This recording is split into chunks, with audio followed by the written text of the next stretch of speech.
Para debater com Pedro Ruas estão conosco os professores Rodrigo Gonzalez, de Ciência Política, e o sociólogo Cristóvão Feio.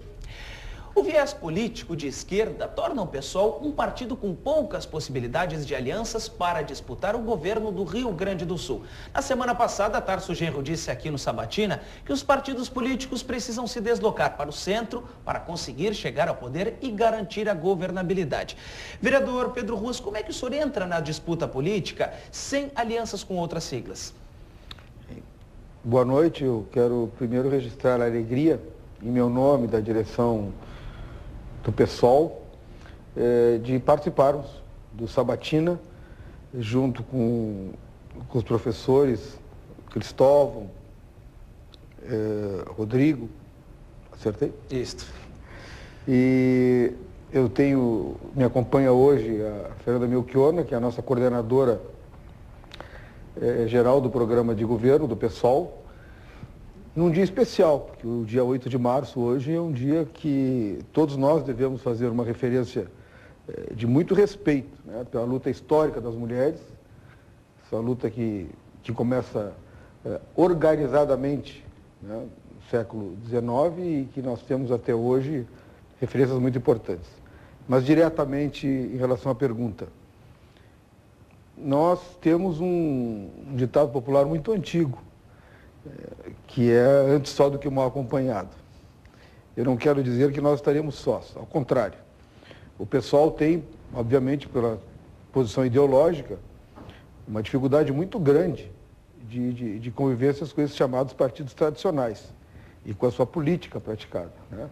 Com aquilo que esses partidos fazem em termos de loteamento de cargos para financiamento desses próprios partidos, prática política, a corrupção, enfim. Então, nós, de fato, temos uma possibilidade, em termos de leque de alianças, menor. Nem por isso menos importante e nem por isso menos eficaz do ponto de vista eleitoral. É muito provável que nós tenhamos todas as nossas conversas, ou boa parte delas, dirigidas ao PCB e ao PSTU. Então, ou nós teremos aliança com PCB e PSTU, ou com um deles, ou com ninguém. Esse é o quadro exatamente que nós temos. E é nesse cenário que nós vamos desenvolver a nossa política, apresentar as nossas propostas e buscar no eleitorado gaúcho o reconhecimento do trabalho que fizemos até agora e que podemos fazer em termos de governo do Estado.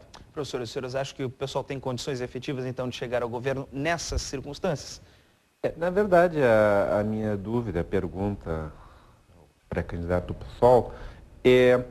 Na medida que há uma certa identificação ideológica mais clara que de outros partidos, no sentido de não fazer alianças apenas com a finalidade eleitoral, como ficaria o partido se, por acaso, a sua candidatura chegasse ao segundo turno? Ou seja, não haveria aliança de nenhuma parte? Ou seja, não serve a resposta, digamos, de que aceitaria aderência sem nenhum compromisso? Ou seja, como faria uma política no segundo turno no sistema eleitoral brasileiro? Na verdade, o professor Rodrigo coloca bem, é um tema que nós temos debatido dentro do PSOL. O que nós estamos nos propondo a fazer em termos de trabalho de aliança no primeiro turno é exatamente o que faríamos no segundo turno. Por quê? Porque no segundo turno nós não mudaríamos a posição que já temos. Aquilo que a sociedade, e a sociedade, digamos, a maior parte das pessoas não tem filiação partidária, né?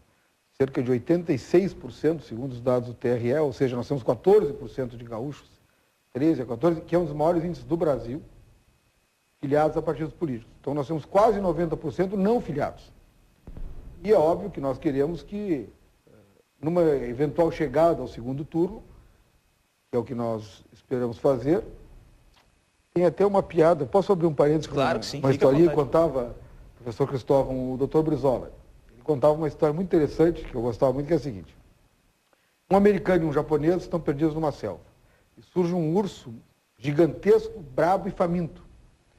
E o urso, então, se aproxima dos dois, e os dois, desesperados de medo, vão empreender uma fuga. E o japonês senta calmamente e começa a trocar o sapato por um tênis. E o americano diz: ô japonês, não adianta nada trocar por um tênis na floresta, porque o urso vai te alcançar de qualquer jeito. Tu não vai vencer o urso de tênis. E o japonês disse, eu não quero vencer o urso, eu quero vencer a ti. Então, o urso ia pegar só um, obviamente. Então, essa é uma disputa. O primeiro turno é uma disputa pelo segundo lugar. Não é pelo primeiro, é pelo segundo. No segundo turno, a disputa é pelo primeiro. Portanto, a questão do que... Quem são os nossos adversários, de fato, do ponto de vista eleitoral, são aqueles que pretendem chegar em segundo lugar, no primeiro turno. Porque o segundo lugar do primeiro turno é o que pode disputar o primeiro. Né? Então, é uma pretensão muito grande chegar em primeiro, mas não é, em termos de realidade gaúcha, chegar em segundo.